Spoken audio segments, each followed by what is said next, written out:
ये मॉडर्निज़्म का लेसन 2 है। फर्स्ट पार्ट में हमने मॉडर्निज़्म की कुछ करैक्टरिस्टिक्स और लिटरेरी वर्क की करैक्टरिस्टिक्स को देखा था। यहाँ पर हम इसको कंटिन्यू कर रहे हैं, literary technique of modern age, यानी कि मॉडर्न लिटरेचर की literary techniques. First of all जो हमारे पास डिस्कस करने के लिए करैक्टरिस्टिक्स हैं वो है stream of consciousness. Stream of consciousness एक मोस्ट इंपॉर्टेंट लिटरेरी टेक्निक है जो कि मॉडर्न एज में हमें देखने को मिलती है। Stream of consciousness in short अगर हम देखें तो इसमें एक करैक्टर की जो इनर माइंड है, यानी उनकी थॉट को इस तरह दिखाया जाता है कि वो कभी प्रेजेंट की बात करेगा और कभी वो पास्ट में चला जाएगा। यानी अब आप इस टाइम पर बैठे हैं तो अगर आप अपने पास्ट के किसी इवेंट को याद करते हैं, उसके बाद आप फ्यूचर में चले जाते हैं कि आप ये होगा, या प्रेजेंट में इस तरह, यानी कि जब आप बैक फॉरवर्ड और मूव फॉरवर्ड होते रहते हैं कि आप कभी फ्लैशबैक की टेक्निक के थ्रू आप अपने आप को कभी पास्ट, कभी प्रेजेंट या फ्यूचर में ले जाते हैं, तो इस चीज़ को हम स्ट्रीम ऑफ कॉन्शियसनेस कहते हैं। इसके बाद एक और टेक्निक है interior monologue. Stream of consciousness पर जेम्स जॉयस और वर्जीनिया वुल्फ का नावल है टू द लाइट हाउस लिखा गया है, और जेम्स जॉयस जो कि इसके फाउंडिंग मेंबर्स समझे जाते हैं स्ट्रीम ऑफ कॉन्शियसनेस के। इसके बाद एक और करेक्टरिस्टिक्स है इंटीरियर मोनोलॉग। इंटीरियर मोनोलॉग ये होता है कि जब एक करेक्टर है बाज़ औक़ात वो अपने आप से बातें कर रहा होता है कि वो ऑडियंस को एड्रेस नहीं कर रहा है। यहीं पर हम ड्रामेटिक मोनोलॉग को भी डिस्कस करते हैं कि एक ड्रामेटिक मोनोलॉग में जो एक करैक्टर होता है, यानी कि जो स्पीकर होता है, वो अपनी ऑडियंस को एड्रेस किए बगैर उससे कुछ कह रहा होता है, लेकिन वो ये समझता है कि जो उसके सामने ऑडियंस है वो उसको नहीं सुन रही है, वो खुद से बातें कर रहे हैं। जैसे कि हम बाज़ औक़ात बैठे अपने आप से बातें कर रहे होते हैं तो कि हमें कोई भी नहीं सुन रहा।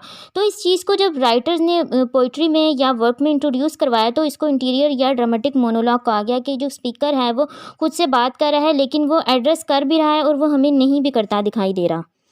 इसके बाद है नॉन सीक्वेंशियल नरेशन, यानी कि इसके अंदर हमें नॉन सीक्वेंशियल क्या होता है, सीक्वेंस ये होता है कि एक स्टोरी जो है वो स्टेप बाय स्टेप हमें होती दिखाई देती है कि फर्स्ट स्टेप में ये है, आगे स्टोरी में ये होगा। लेकिन जो मॉडर्न एज में हमें वर्क दिखाई देते हैं उसमें आपको स्टोरी को खुद ज्वाइन करना पड़ता है। उसमें नॉन सीक्वेंशियल नरेशन होती है कि कभी स्टोरी पास्ट में, कभी प्रेजेंट में, कभी फ्यूचर में।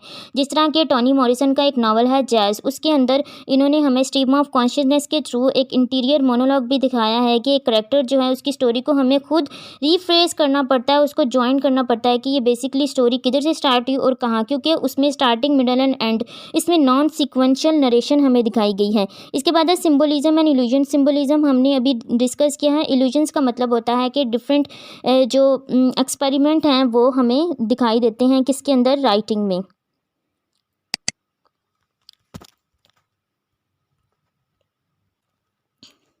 एक और जो टेक्निक है writing in multiple point of view.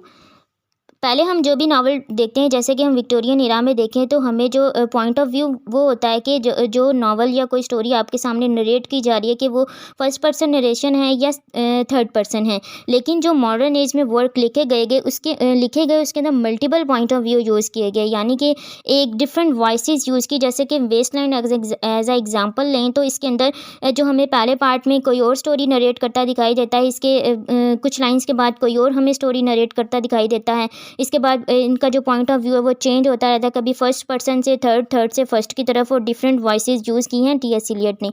इस चीज़ को हम कहते हैं मल्टीपल पॉइंट ऑफ व्यू, यानी कि जब आप अपने वर्क में different point of view use करते हैं स्टोरी को नरेट करने के लिए। इसके अलावा एक और कैरेक्टरिस्टिक्स हैं जो कि पोस्ट मॉडर्निज्म की है, लेकिन हम इसको मॉडर्निज्म में भी काउंट कर सकते हैं, इंटरटेक्सचुअलिटी। इंटरटेक्सचुअलिटी का मतलब होता है कि ये जो टर्म है वैसे कॉइन की थी जूलिया क्रिस्टीवा ने, जो कि फेमिनिस्ट भी हैं।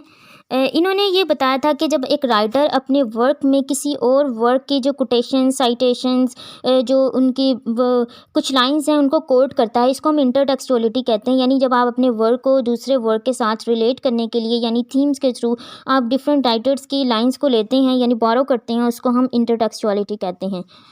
मॉडर्न सोसाइटी के कुछ थीम्स देखते हैं, death, loss, decay, destruction, futility.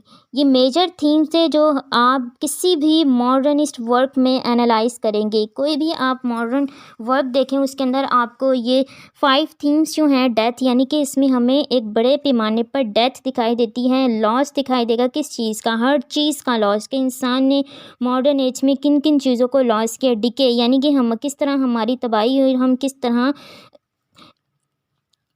Development के साथ साथ किस तरह हम डिस्ट्रक्शन की तरफ भी जा रहे हैं। ये कुछ थीम्स थे मॉडर्न एज के। अब फेमस स्लोगन्स देखते हैं मॉडर्न एज के, जो कि राइटर्स के थ्रू हमें बताए गए हैं। एजरा पाउंड जो कि मोस्ट इम्पोर्टेंट राइटर हैं मॉडर्न एज के, वो कहते हैं कि मॉडर्न एज को डिफ़ाइन करने के लिए मेक इट न्यू, कि हर वो चीज़ इसको नए अंदाज से प्रेजेंट करें। ये इसके लिए ये वर्ड असाइन करते हैं जो कि एक मॉडर्न स्लोगन भी है। इसके बाद वर्जीनिया वुल्फ कहती हैं ह्यूमन करेक्टर चेंज, यानी कि जो ह्यूमन करेक्टर है वो मॉडर्न सोसाइटी में बिल्कुल ही चेंज होकर रह गया है। नेक्स्ट स्लोगन है revolt against the normalization functions of tradition, modernity live in the experience of rebelling against all that is normative. ये कुछ मेजर स्लोगन्स थे जो मॉडर्निस्ट राइटर्स ने हमें बताए हैं। इसके बाद अब हम कुछ राइटर्स हैं उनको डिस्कस करते हैं कि कौन से ऐसे फिक्शनल राइटर्स हैं जो कि मॉडर्न एज में आते हैं। सबसे पहले टी.एस. इलियट। टी.एस. इलियट जो हैं, अगर आप मॉडर्न एज को पढ़ना चाहते हैं तो टी.एस. इलियट की the waste land most important work है मॉडर्न एज पर। इसके अंदर आपको वो तमाम जो करेक्टरिस्टिक्स हमने डिस्कस की हैं वो इसके अंदर आपको मिलेंगी। इसके बाद अब वर्जीनिया वुल्फ। वर्जीनिया वुल्फ जो हैं स्ट्रीम ऑफ कॉन्शियसनेस के नाम से जानी जाती हैं। ये एक फेमिनिस्ट भी हैं। इनका जो वर्क है टू द लाइट हाउस, इसके अंदर हमें स्ट्रीम ऑफ कॉन्शियसनेस और वर्ल्ड वॉर के थीम देखने को मिलते हैं। जेम्स जॉयस जो कि मोस्ट इम्पोर्टेंट राइटर हैं किसके? स्ट्रीम ऑफ कॉन्शियसनेस टेक्निक के। इसके बाद है हेनरिक इब्सन। हेनरिक इब्सन का एक वर्क है द डोल हाउस, और इनका एक और वर्क भी है वाइल्ड डक। इसके अंदर इन्होंने हमें मॉडर्न सोसाइटी के बारे में बताया है कि जो मॉडर्न एज है किस तरह चेंज हुई है और किस तरह इन्होंने खुद को किस तरह डिस्ट्रक्शन की तरफ लेकर गए हैं। इसके बाद हैं अर्नेस्ट हेमिंगवे। अर्नेस्ट हेमिंगवे को मॉडर्न एज में मोस्ट इम्पोर्टेंट नॉवलिस्ट के नाम से जाना जाता है। कि अर्नेस्ट हेमिंगवे के जितने भी नॉवेल्स हैं इसके अंदर हमें वर्ल्ड वॉर का थीम, डेथ, डिस्ट्रक्शन, ये सब कुछ देखने को मिलता है कि किस तरह इन्होंने एक स्ट्रगल दिखाई है एक वॉरियर की, कि वो किस तरह जंग करता है। हर वो चीज़ जो कि वो इस वार में, जंग में खो देता है, चाहे उसकी फैमिली हो, उसका रिलीजन हो, उसके रिलेशनशिप हो, ये सब। इसके बाद है फिलिप लार्किन। फिलिप लार्किन ने रिलीजन को दिखाया है कि इनकी एक पोइम है चर्च गोइंग। चर्च गोइंग में इन्होंने हमें ये बताया कि जो चर्च हैं वो किस तरह खाली होकर रह गए हैं, कि इंसानों ने अपनी मटेरियलिस्टिक लाइफ के ज़रिए किस तरह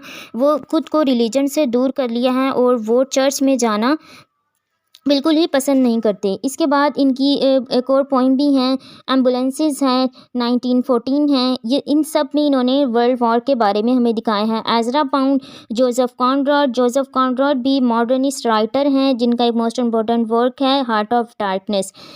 इसके बाद है डब्ल्यू बी यीस्ट भी मॉडर्न एज से बिलोंग करते हैं।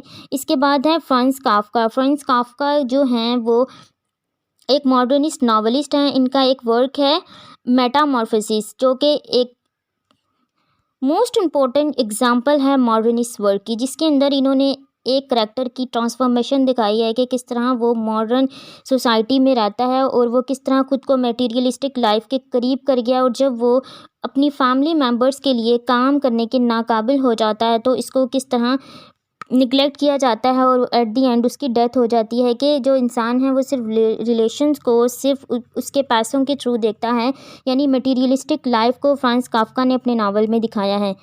इसके बाद है विलियम फॉल्कनर। ये भी most important modernist work writer हैं। जॉर्ज ऑरवेल का एनिमल फार्म है जो कि हमें वार के थीम पर दिखाई देता है। E.M. फॉस्टर हैं। D.H. लॉरेंस ने का एक वर्क है sons and lover, most important है मॉडर्निस्ट वर्क है। जोसेफ कॉनरैड को हमने भी डिस्कस कर लिए। ये कुछ मेजर राइटर्स थे जो कि मॉडर्न एज से बिलोंग करते हैं। अब कुछ मेजर फ़िलॉसफ़ी हैं जो कि हमें मॉडर्न एज की डेवलपमेंट के बारे में बताती हैं कि किस तरह ह्यूमन माइंड जो है वो चेंज हुआ। फेमस इन्फ्लुएंशियल थेरिस्ट हैं और साइंटिस्ट भी हैं, इनको अब डिस्कस करते हैं कि ये कौन से हैं और इन्होंने लिटरेचर पर, आर्ट पर किस तरह असर डाला।